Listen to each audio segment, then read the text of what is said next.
Hi, I'm Graham Barlow, editor of MacFormat magazine, the UK's biggest Apple magazine. I'm joined here today by Christopher Finn, editor of TAP, the iPhone and iPad magazine, Paul Hudson, lead app developer at Future Publishing, and James Stables, editor of Windows 8 magazine. Today we're going to talk about the iPad mini, which is the latest iPad just released by Apple at their last event, which was last night. So, how do you think it went as an event? Paul? Well, it was live streamed, wasn't it? Which is very nice. I watched online for the first time, I think, in a long time. Yeah, they used to live stream them back in the day, and it was an event to live stream it, but they haven't done it for a while, except with a couple of caveats. They haven't done it for a long time, and it was very last minute, 7 hours before the event. Yes, yeah. Hey! I had no problems. No. They also had the infrastructure always there, and I think I started to wonder last night, maybe the reason they didn't live stream previously is because they had to hire so many cameramen to do detailed shots of the thing beforehand. Look at this and look at this. That was quite a lot. We saw the whole theatre in a lot of detail, didn't we? Yeah. But I enjoyed it. It was nice to be part of it a little bit again. And Uncle Phil was on fine form. Phil Schiller. I love Phil Schiller. His little jokes, his little asides, he was on fine form. You knew there'd be something MIDI in this presentation. Yes, come on, that's a good line. Watch the presentation if you haven't, to make sure you know what on earth I'm talking about when I say that. Of course, James, being from the world of Windows and Microsoft, Yep. you're not quite so perhaps familiar with Apple events. So what was it like for you to watch? Well, I've always followed Apple events, and I thought it was a kind of marvellous return to form. There was kind of pomp and expectation, and that's kind of been missing from quite a lot of the events recently, where we kind of knew there's not that culture of secrecy anymore, so everyone kind of knew what was going to happen before. Obviously everyone thought they knew about the iPad mini, and that came true, but there was so much else there. There was the little kind of the main iPad refresh, so I thought it was a kind of that kind of spectacular circus we've come to kind of get used to was back with splendour, really. So enjoyed it. Down on secrecy. Officially, that's. And yet everyone still knew exactly what was going to happen before. I quite liked it. We always get announcements of and hints of stuff coming out from accessory manufacturers, especially case manufacturers. We always know about that. But it struck me as notable with the iPad mini that for the first time, like big companies in the preceding weeks were coming to me saying, hey, do you want to see our line of iPad mini cases? It's not just the strange little Taiwanese OEMs, it's like big guys saying, oh yeah, we've got our iPad mini cases if you want to have a look at them. Big, unnamed guys. Yes, big. And heretofore remain nameless. Yeah, definitely. Yeah. But of course, I don't think we can not mention all the great Mac stuff that got released as well as the iPad. Well, we'll come on to the iPad in a minute, but first of all, the iMac. Wow, that looked pretty nice. So thin. But again, it was funny watching it because when they filmed it, but it's got a great big bulge on the ass of it. It does. And when they filmed it, they were just showing the 5mm edge. And I loved it when Phil Schiller was showing it off on stage. It was like, look how thin it is, and from the back, it looks great. They just like took it past that point really quickly. Yeah. I mean, I think it's profile. And you know, the point can be made. If you're seeing a damn thing front on all day, what does it matter how thin it is? Well, it's edge to edge with the screen, which you do look at. It's edge to edge glass now with the screen. It's just the screen's not edge to edge, but it won't be in this. There's a bezel still. But so the glass is edge to edge. I don't mind so much because there was 5 seconds in that video where I thought that's not possible. Yeah. You see the edge of that's not possible. Yeah. And you want it to be. Yeah. You're like, that's amazing, only Apple could do that. And then you go. It was a very, very visually impressive bit of kit. I mean, you know, the Fusion Drive, which is another tremendous bit of Apple naming, was terrific. This idea of a hybrid SSD for speed and hard drive for capacity. But they're doing clever stuff with it. So I believe, and I could be wrong on this, but I believe that with existing SSD hard drive fusions, and James, you're probably the best person to correct me on this. Possibly. It's essentially the SSD is acting as an enormous cache. Yeah.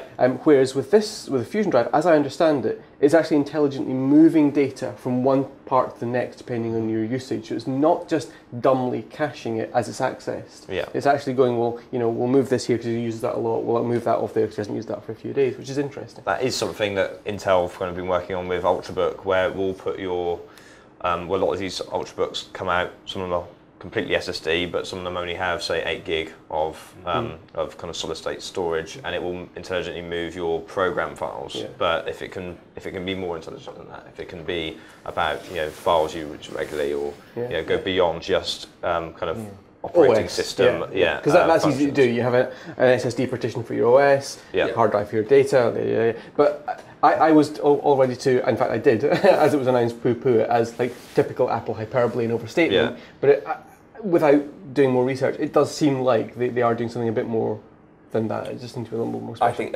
even just putting the OS on a solid-state drive, as you say, a partition. But that means huge we've difference. done that. We've done that, I know, but to have it done just shipping out the box, everyone gets it pretty much. Everyone just gets it, which is, I think, the way forward.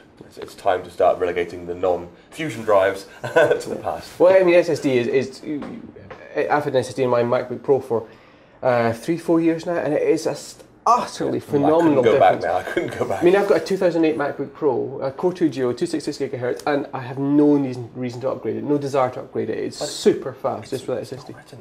That's my eyesight. Thinking of this new iMac then, Yes. obviously it'd be impossible because the number of pixels required to make that thing Retina would be actually obscene. Yeah, it'd be huge. But it's not Retina. No. I thought, oh, it's so gorgeous. And look at the colours of it on the Apple homepage, and it's not Retina. And of course, the 13-inch MacBook Pro now is Retina. Yes. Now it's Retina. Which is a really, really cool little machine. And Apple, I don't think they'd ever publicly said before, but they'd said that the 13-inch MacBook Pro is their most popular Mac ever that they sell. And that's a nice little factoid. The 13-inch is a terrific form factor. It's a really nice little device. And the fact that it's now Retina and thinner and lighter.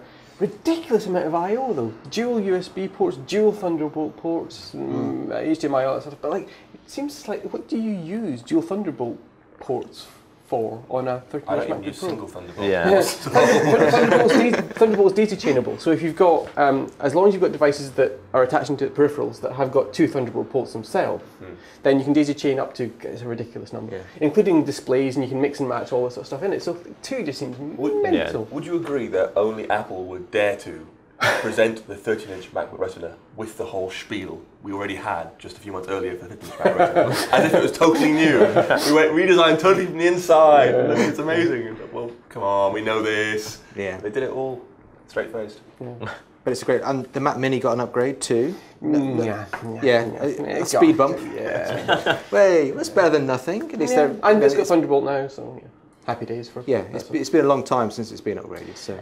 But so our deputy editor Matt Bolton observed that it does feel to him like the Mac Mini is just being pushed towards server use now. It feels like it's got moving away from a desktop machine. They obviously that in the keynote. They obviously have. They've had for a long time. They've had a server configuration of the Mac Mini, but now it does feel like they're just going. Yeah, we'll just keep that as long as there's like Intel chips revving every now and then. We'll bung a new one in there, fine. But it does feel it's still the cheapest Mac, and it has dropped. I believe I'm right in saying it's dropped below 500 quid again now, which is reasonable. Yeah, we'll check. We could check that. But which is okay, but it's still. I mean, I remember when the Power PC G4, the original Mac Mini, first launched. It was, I think, and God, I hate recording these things because somebody can check and tell me I'm wrong. I think it was £429, and that was the switcher's Mac. It was quite exciting. 500 quid is still a fair old chunk of change. Yeah, 500. Yeah. But it does feel like it's no longer a not no longer, but it feels like they're moving it away from it being a desktop Mac option. They just want, like the iMac's ridiculous, it's successful. We know that Apple's the #1 maker for laptops and desktops, and the 13-inch MacBook Pro is such a good little machine now, and it's so capable. You connect up a display to it, and it's a powerhouse machine. It feels like they don't really give a damn with the Mac Mini. I am slightly glad it got bumped though, because at least it's not Mac Pro. That abandoned child under the stairs, you know. The land of tumbleweed. Yeah. I feel sorry for the Mac Pro. Yeah, well, it's kind of that thing where time is passing. I always loved the G5 and the Mac Pro, just like, not from its power or its external design, which was fairly bland and it's huge, but like the inside was just so elegant, so beautiful, so elegantly engineered. But we don't need that anymore. We've got Thunderbolt, we don't need PCI cards, we've got, SSDs, we don't need multiple bays. It seems like its time has passed. We don't build computers like that anymore. We don't upgrade computers like that anymore. Yeah. Okay, so Macs were looking good. Then they went on to talk about iBooks, actually, which just seemed to be kind of stuck on its own. I thought the whole Mac Mini angle would have been more about books, but iBooks. iPad Mini. Yeah. Sorry, the iPad Mini, but iBooks came and it's got a few little updates. To iBooks Author, as well. Yeah, iBooks Author has custom fonts, which is nice. Which is nice, yep. But are they encrypted? We don't know. Yeah, it's very interesting, isn't it? Well, that's the issue with fonts, isn't it? Yes. So if it just because iBooks author generates HTML in the day, very fancy HTML with lots of carefully spaced, exactly tabbed margins and stuff, make it look exactly right. It's still HTML. Therefore, if it's custom font, how are they doing that? So I'm hopeful it'll be custom font with some sort of munging, so you can't extract the font again, because that way As with PDF. we could use that as with PDF, exactly. So if we could have something similar for the rest of us, that'd be fantastic. Otherwise, licensing the font comes into play, and that's not cheap. Yeah. But one of the features they announced for the new iBooks Reader app is continuous scrolling, which I think is mental. And it's a ridiculous idea. It's a step backwards. So the basic idea is you're sitting reading a book on your iOS device, and you scroll basically So rather than no more turning pages. It's pages. all one big That's page. stupid. There's a whole bunch of reasons it's stupid. One is if you're reading War and Peace. Give me a How are break. you? Yeah. The other reason, though, is that if you're, and it's one of the reasons why I still love my second generation Kindle, as I hold it up as being one of the best bits of industrial design ever made. You hold it comfortably in one hand, and you just do the tiniest of twitches with your thumb, tiniest of twitches, and it turns a page. This way, you've got to hold it in one hand, you've got to take another hand and do a scroll action. It's the amount of expenditure and energy, and I'm not saying like it's like running a marathon, you know, I'm not saying that, but Barely lift your arm. it's just a silly amount of extra effort to go to. It really Also, is. I demand to know what happens if you have a top-to-down language. Yes, What just language? Chinese. Down, down, down. And up, Well, I suppose you can down. also tap the top status bar to Amazing. the top of the screen. Yeah, Well, that's the other thing, because they did announce support for Korean and Yeah, they're especially very Chinese. proudly showing off vertical Chinese and languages, Japanese, yeah. aren't they? And everything, So what happens? We must know. Sure, there's something we What? could test. Does it scroll sideways forever, presumably, instead of? No, because it's top to bottom. Do you know what I mean? So you leave the top to bottom the same, just scroll that way rather than. True. It's an idea. And a heart-stopping moment for me as a person who makes software to make magazines on iPad. Tim Cook said, and now, for the first time ever, time stopped. We can do mathematical functions. And I was like, oh, okay, fine. Well done. And that is a very important And he feature even for the- added, this for is the really district. important, And just it's using because like- everyone was going. It's really? using latex as well, so it's an established It's standard. using LaTeX, which is very good. And it's going to be great for the maths teachers. Now, they made a big deal about iBooks Author use in education for Yeah. textbooks, and I get a lot of emails from teachers telling me how often they use iPads in classrooms these days. It's phenomenal. I completely agree with Apple there, but they never tell me they're using iBooks Author made textbooks. They're always using apps. That's because textbooks they're an approach to education, but they're not the be-all and end-all. Using especially if you're doing a one-to-one deployment, as our good friend Fraser Spears did in Cedars in Scotland, the first one-to-one deployment in the world, if you've actually got a device like this, it's not about replicating the textbook experience. It's about the access to the vast tracts of knowledge and interaction and different ways of learning. Paul knows this as somebody who makes apps. He makes education apps, especially for Latin. And it's astonishing the different ways you can learn, the support for it, rather than just reading a bloody book. You know, there's nothing wrong with a book, but it's not the only way to learn. I guess Apple's saying it's not just a book, though, is it? It's got video in it. So I also hear from a lot of teachers, as Chris and I make educational apps, and I'm hearing them used in surprising ways I wouldn't have expected. It's not just about one-to-one iPad usage. You know, so a lot of schools I hear from have just one iPad in this classroom. Yeah. Right. And so what will happen is a teacher will plug in their iPad. I make Latin apps. They'll plug it in, and it'll be on the screen, the words in, say, Latin, and they'll ask students to come up, and they kind of collaborate with that student who'll then sit down, someone else comes up, and they kind of call out and play and have fun and stuff. And obviously it's a bit stressful for them having their apps on the big screen, but it interacts them with the class, and they all have to go at the iPad, they all share the iPad. Yeah. That's very common as well. That is one thing they did pull out. They had a big word cloud, didn't they? And one of the words they pulled out was engagement. And this idea of engaging students, we all, even old bastards like us. Sorry, James, you're quite young. We still feel that thrill when you use a computer. Yeah. It's more exciting to use a computer than it is to use a pen and paper. And that's I'm not saying that's a good thing, but it's true. And that sort of engages you more in what you're doing. Kids love using touch devices, and they're completely attuned to that now. But it's a complete fallacy to think that anytime soon we're going to have 30 iPads in a class and that children will be walking around kind of the greater education system with an iPad each. So yeah, it's a collaboration tool rather than a textbook kind of experience. Actually, the school that my son goes to, I think it's almost like they have to buy an iPad, or they get given money to buy. There's something. It's, Yeah. it's increasingly moving that way. Very And common, actually. it's very common, and more power to them. I'd like that to be much more the case, and it can be. It's good if we can be slightly less precious about these things. We see these as quite valuable, expensive things, but if kids can just treat them like we treat paper, I think that's actually quite a good thing. My kids do treat my iPad like they treat with a biro pen. Just throw it on the floor. I mean, they bounce really well. I have to say. But, you know, as annoying as that is, I think that's a really good thing, because we're defetishizing technology. Yeah. We're saying this is just a tool. You know, just use it, don't use it, whatever you want to do. It's not. You are now sitting at a computer. You will now research a topic, present a. You know, it's not that. Yeah. Which is good. So let's go on to the iPad Mini.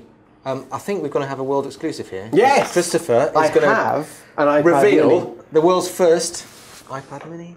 There it is. So this is a piece of cardboard. However, the point is, A custom machined piece of cardboard. an actually slightly shonkily cut piece of What's cardboard. the new word for the manufacturer using now? I The can't mental remember. particle bonding It's a twist. new thing. I was watching this. It's diamond cut. Remember that. I was watching it. It's a new one. They've got plasma deposited. I know. It's obviously the new thing. Plasma deposited. I was watching the Surface thing the other day, and of course they've got their magnesium MG. What is it?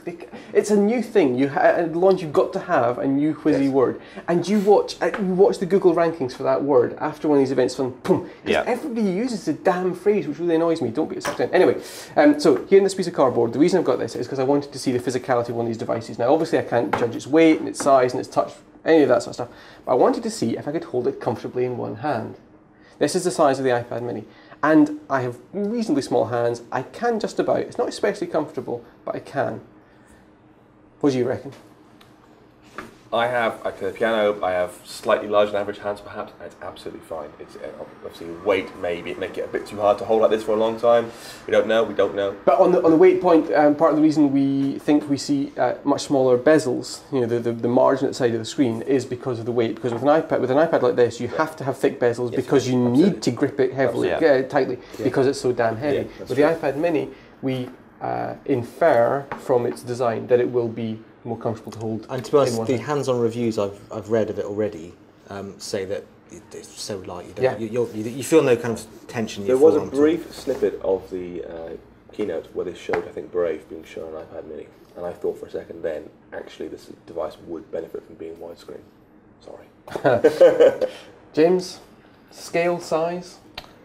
Bit of a stretch for the tiny digits, but yeah, perfectly usable in that form. So I mean, there are a lot of tablets kind of in that space already, aren't there? it is a crowded space. So Amazon is making waves. Not quite as crowded. I mean, this is 7.9 inches. It's not. We've seen the Fire and the Nexus 7, and those tend to be 7 inches. Yeah. You've only got things at the Zoom at that sort of scale. There's also Samsung have got a couple of tablets that they've kind of gone into every size that you can cut glass to. So I think they're at 7.7, 8.9. So this feels like the right size. I think the having used the Nexus 7 quite an extensive amount, it does benefit from that tiny little extra bit of real estate. But say tablets are about enjoying the web, but also about enjoying kind of movies on the train or being able to kind of do what you like with. So I was surprised it was a kind of 4x3. Was anyone slightly surprised by some of the numbers Apple were giving? I didn't actually check them, but they were saying, and here it's twice as large in iPad Mini. Yeah. I thought, really? Is it actually? I don't know. It was really interesting because people have accused Apple of playing catch up in this space. They've said the only reason Apple's producing an iPad of this size is because of, it's quite a technical term, the price umbrella thing. If we look at the iPhone or the iPod, they have devices ranging from essentially £0 to £700-800, and it's a clear division all the way down that.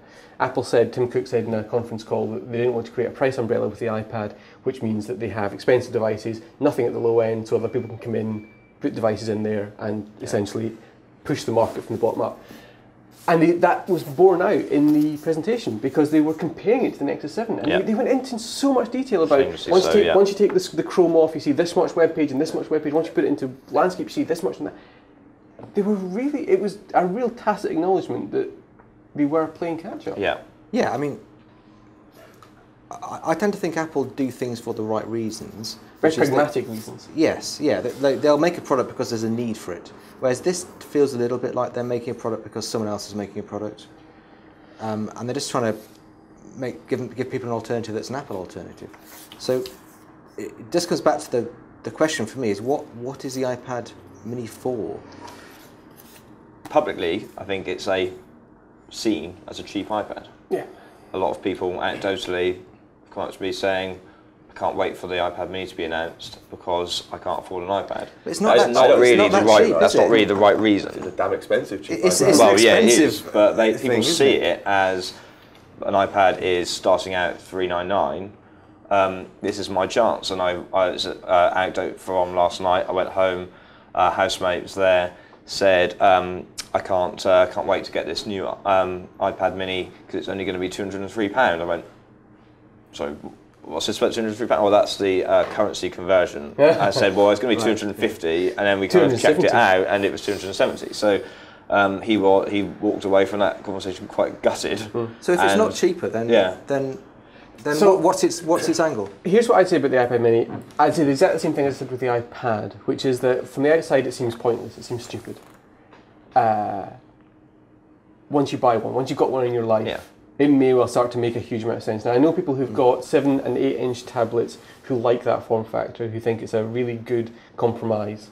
I can't see it. I can't see it, but I've learned from, especially from the iPad, not to prejudge these things, because once you get them in your life, once you start using them, you suddenly find yourself using other things less and less, this more and more. You suddenly find using this in ways that you wouldn't have imagined using, etc. That's true. You'll find you'll start doing things that you didn't do on an iPad, I guess.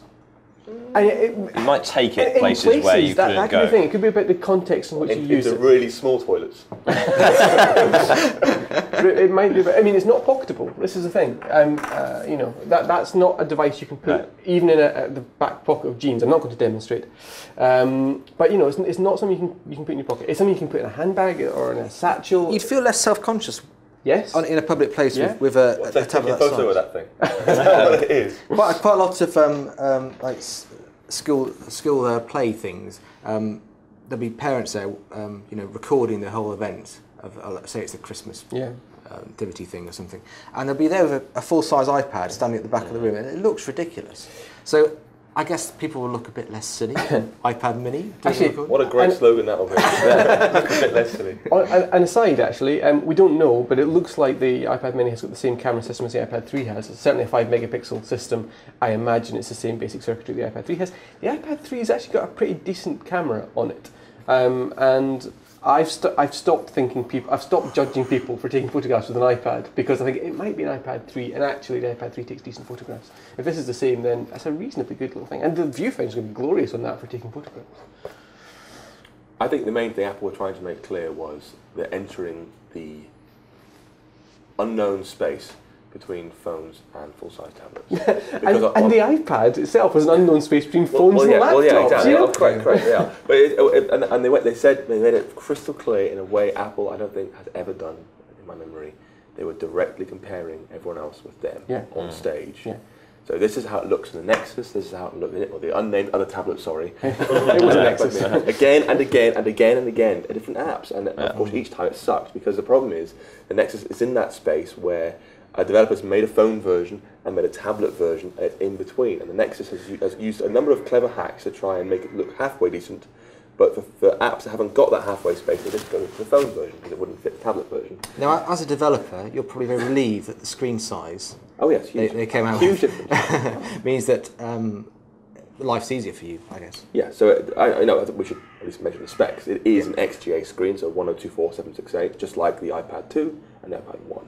Except it's iPad 2 Plus in terms of specs. I think it's got a great CPU, upgraded camera and stuff. It's a great device power-wise, very impressive set of specifications. And obviously the pixel resolution, the pixel density is comparable to the original iPhone, original iPod Touch. Yeah, 163 maybe, something like that. So it's not Retina. It's not Retina. It's not Retina, but it's better. So the iPad But it's 1 better than iPad wasn't. 1. You could see it. It could have been a bit better, couldn't it? It wasn't Retina. It was 132 ppi, I think, for the original iPad. I remember the first day I had one. I think I had yours on loan for a brief period of time. And I thought, it's a bit fuzzy. Yeah. It's not Retina, but it's a bit fuzzy. You can see the pixels. You can see the pixels.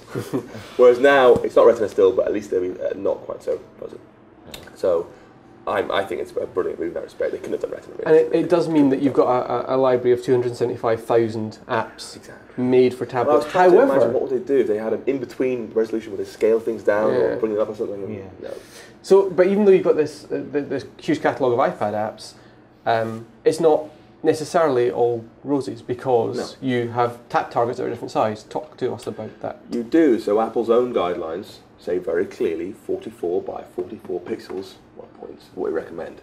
That's just the size of a human finger. So just to clarify, that's for large. the areas you tap on. Yes, on the screen. On the screen, tap areas, like a button, for example. Yeah. So that's what they suggest. Now, obviously, Apple do two things to help that out. Firstly, that number is too big. You know, you can get away with 32 and hit it every time, pretty much. As long as you're careful, 32 is okay. Secondly, they draw a button this big and make the hit area larger. So actually you can get away with being a bit sausage-fingered quite easily. And the problem is, because 44 by 44 is quite large, people said, that looks silly in my design, I'm going to use 32 by 32 because I can still hit that just fine. And then we've scaled down to, what, 27, 26 pixels now, and that is unhittable.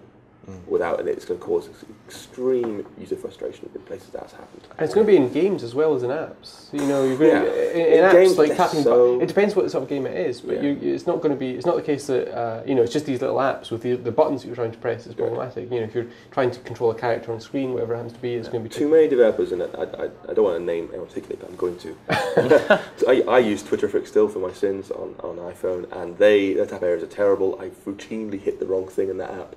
Annoys the heck out of me. That is going to be even worse on iPad mini because it's all smaller. They're designed for this big and it's now this big. So they have to go back and fix those things. Yeah. So there'll be a lot of updates coming, hopefully. Well, what do you do? Because the thing is, if you start designing for the iPad mini, everything looks Fisher Price once you scale it up to the. Well, the problem is it should have been slightly bigger in the first place. They went too low and bring it like. They just changed the tap targets to make them all a little bit bigger. It's a false dichotomy. Visually, nothing will change. Price to normal. You know, there's a bit of area in between we can use quite happily. I think games will be the least of the problem because they tend to use quite large colour graphics anyway.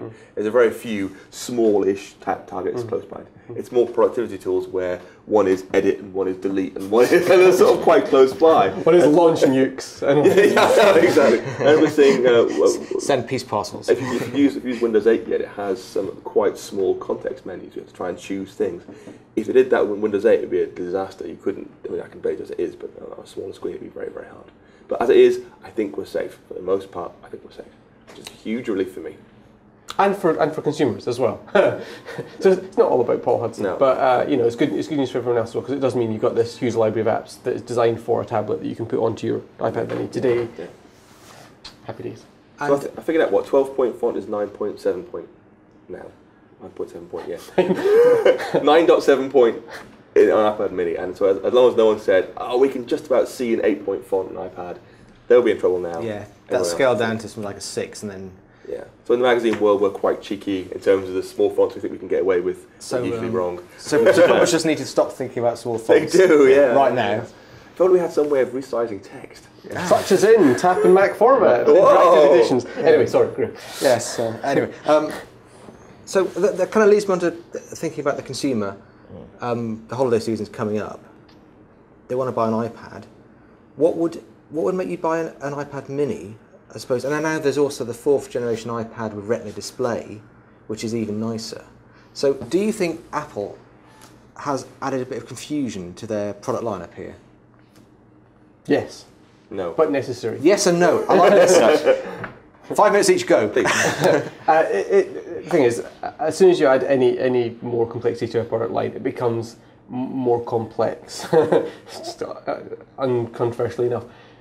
There's a couple of things you can do with that, though. You can think about upsell, basically. Right. So if somebody comes in, that's why the iPod Shuffle exists, yeah? So if you come into the market for an iPod, you go, oh, I can't really afford an iPod, but I'll buy an iPod Shuffle. And then you see, oh, the iPod Nano is actually only X quid more. It's got a screen. It's got a screen, and you can sort of have a little argument in your head. There's a little salesman sitting in your head that can upsell you. So that's one thing you can do with the same thing with this, the iPad Mini 269. You go, or even, there's an even better thing between the iPad 2 and the iPad 4, I'm going to call it, which is it's 329 for the iPad 2 and 399 for the iPad 4. 70 quid difference. Yeah. When you're thinking with spending over 300 quid, you know, you can make that argument to yourself well enough. So I think that the line is more complex now. You've got more difficult decisions about what you buy, but I think it had to be done. Paul, though, disagrees. I do. So obviously we work in quite privileged desk jobs where we happen to have access to lots of technology. Most folks don't. And I think to say, it's only £70 more to go to the next model up, that's quite a lot of money actually for a lot of people. It is, but no, absolutely. If they can get in it is for at me. 269 Yes. to get an iPad mini, which is a brilliant device, Yes. which has no corners cut. It's not the cheap version of the device, it's a brilliant version of the device. It's not like the iPad 2 329 thing. Brilliant device. So I compare that against the iPad 4, not against the iPad 2. As like this, then this, then this. It's just this, then this. And it's a brilliant device at that price. And also I think there are so many people, it's not about the money necessarily, it's about, I quite like a small device. Yeah.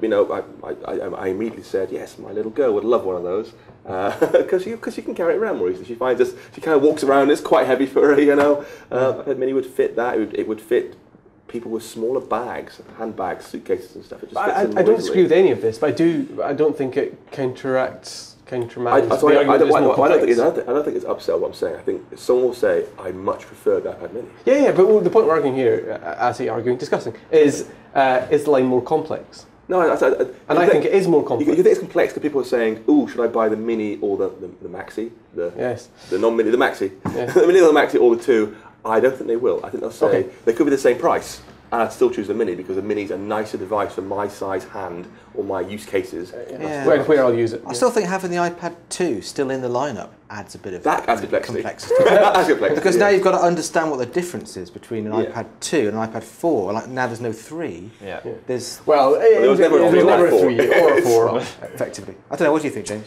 I think it's good to have a bit of choice. That's something, obviously we're in a huge week of technology at the moment. We've got Windows 8 coming out at the end of the week. We've got iPad minis, even a new Android on the horizon. So a bit of choice never hurt anyone in the market. Well, in the PC market, it's all about choice, isn't it? Yeah. Endless different choices between different manufacturers. Yeah, PZ2956-1. In Apple world, we're used to more. True, but a slightly Amazingly, the iMac's the simplified best view. never- desktop model, just because it's the only one that has more than a few made at a time. Well, I've never heard of anyone complaining that they were tired of all this choice that they had, that they were tired that they got a device that fitted what they wanted to do with their tablet. And now Apple have got a 7.7-inch device for people who carry a handbag, who don't get on well with the 10-inch form factor. That it's too big, and they got something for them. They got something for the people who want more kind of big screen, kind of luxurious media experience. I don't see there's any harm in that. I think people give. I think sometimes maybe a bit too harsh on kind of Apple consumers saying, well, we can't give them choice. We need to tell them what to have. Well, they can decide now and make their own decision. People have been. Windows market have been doing that for years. They buy pop ones that pop up. You chose this. What did you choose? You chose a. Well, this is a test-only device, so pre-release. Don't even look at it. Don't even look at it. But Blank it out later. but It's running some version of Windows. Windows 8 at the end of the month, people are going to be able to buy things that detach, transformer-style devices, things with keyboards pop up, come out. They can buy RT-style device. They can buy pretty much a device in any flavour they want to. Do you think that the Mini is going to have any impact on the Surface, Microsoft's plans for that kind of stuff? Surface Mini? Surface is already sold out, mini. so I think it's completely. At the moment, I see them as completely different devices. I mean, people who buy into Windows want to buy that kind of connected experience. They want to buy into an ecosystem they know. Obviously, people probably already made their minds up about whether they're going to buy the iPad mini. I don't know. Many people are going in there saying, is it between these two? I think there's a pretty clear division in which factor is right for you. You will know whether you want a mini or a Maxi. Well, the Surface is more like to hit the Android tablet space, isn't it? I think I'd rather be in. iBooks, does that even exist anymore? Can we say that? Well, I think hasn't that gone away? Yeah, but I think people are choosing now between the iOS ecosystem and the everything else ecosystem.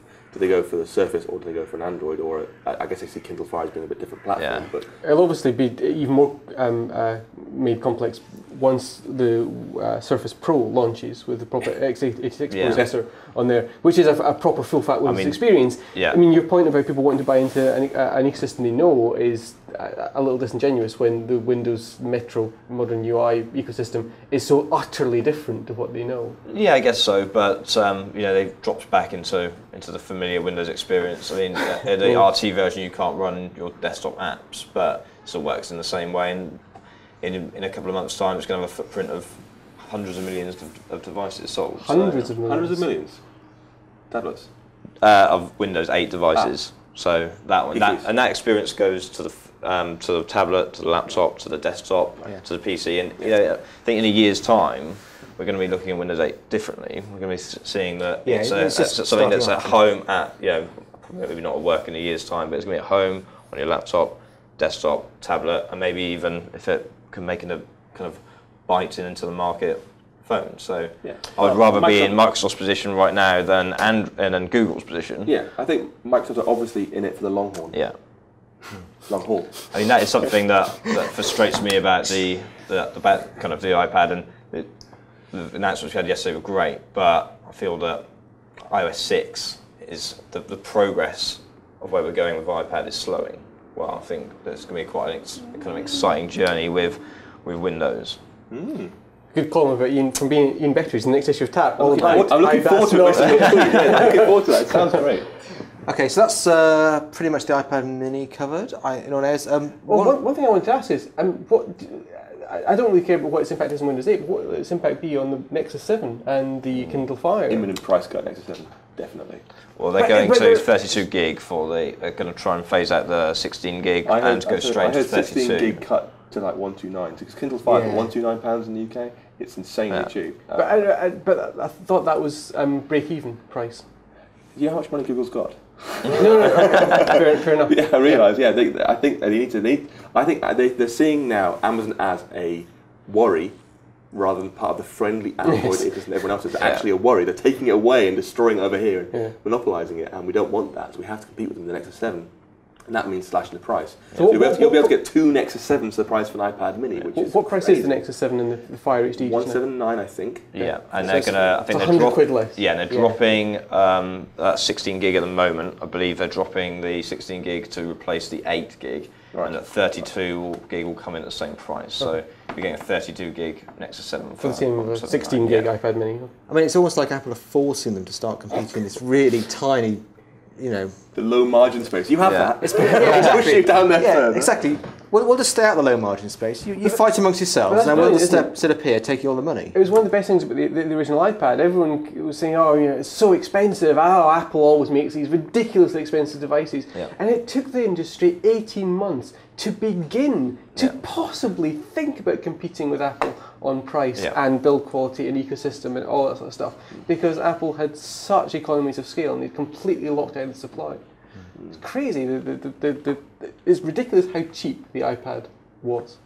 So I'm worried for the Nexus 7. I have one. I think it's a lovely device, and I've got a Kindle Fire HD, and it doesn't compete with Nexus 7 in terms of build quality or style, panache. It's just a much more inferior device. But Amazon has customers, a lot of customers who want to have credit Kindle card products. details. Yeah, and accounts already. It's a bit of an ugly experience actually buying stuff on the Kindle Fire, but the idea is sound. And of course, Amazon Prime is actually expanding around the world now to be actually useful around the world, which is good. So they've got a big market space. So Google is left competing for pittance in a very small market space against a giant Amazon, and above them another giant Apple. So it's an unpleasant space for a brilliant device. It's a shame.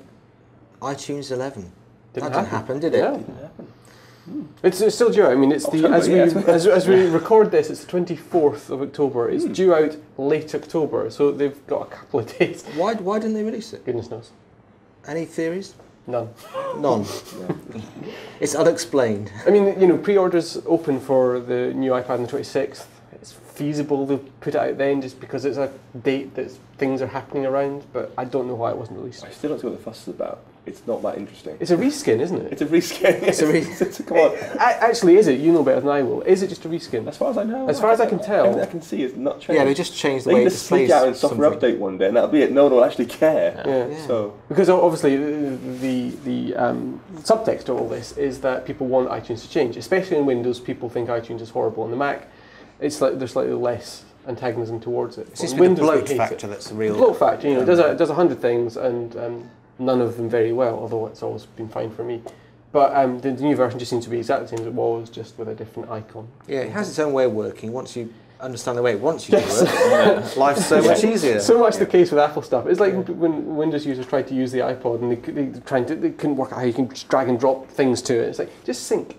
Just sync. It's fine. no, I was surprised by that. No iTunes 11, but interestingly, I also didn't expect iPad Maxi.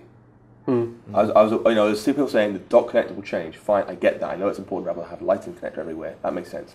And then he went, and I'm like, oh, interesting. And I'll have that. And it's an Major it's an insane update. I mean, the is. A6X processor claims to have 2 times the performance in CPU terms and twice the performance in graphical terms The same battery than the length, A5X. I believe. And the A5X is pretty bloody impressive. I cannot imagine what that thing will do. But I mean, as we were discussing on Twitter, Paul, I think it vindicates the review that we gave the iPad 3. I mean, the iPad 3 is a fine device, but the compromises Apple has had to make to get this device out are criminally evident. And it sounds like, I mean, the iPad 4th generation has revved 6-7 months after the iPad 3 was introduced, which to me is a tacit acknowledgement that, we knew this wasn't very good. What they actually fixed though that you were worried about? So battery life, that hasn't changed. So battery life. So my problem with battery life was never the fact that the battery didn't last very long. Is that it takes a very long time to charge. So that's a 12-watt charge fixes that, doesn't it? We also don't know enough about the processor architecture. If it's on a smaller nanometer fab process, it means it's less power hungry, so it will require less power, which means it will run cooler as well. It's true, but it's the screen, isn't it? The screen just destroys the battery. Yeah. True. Yeah. If I plug this thing into the wall and leave the screen on, it doesn't charge. If you plug it into a Mac, it decharges as you're using it. If I dare to use it, it will go down. Why? It's plugged into the wall. Yeah. So it's a screen. I turn it off, flies up. Even if it's doing stuff in the background, it still flies up. So that hasn't changed. Yeah. We'll have to wait and see what happens with if the processor is less power hungry, it might make a decent difference on it. Depending, we don't know how that balance will pan out. The thing is, if you're on an Android device, you can easily go into the settings and see what's using your battery. Yeah. You can't do that on an iOS device. No. But we know historically, always ever, it's the screen that takes up power in a computer. Yeah. I also don't think the CPU is that powerful in this device. I know since I got an iPhone 5, I've found it to be so much faster than my iPad 3. I've actually written some test software quickly, just noodling around, read something. It's lightning fast. Put it on iPad 3, it's really slow. It's a much slower thing, so I'm looking forward to the A6X being crazy. Brilliant. I love it. I can't wait. I love more powerful iPads is exactly what I want. And that's that. So I was very, very happy and surprised to have that. And that's about all we've got time for today. So if you'd like to get some full reviews of the new iPad mini, look out for MacFormat and Tap in future issues.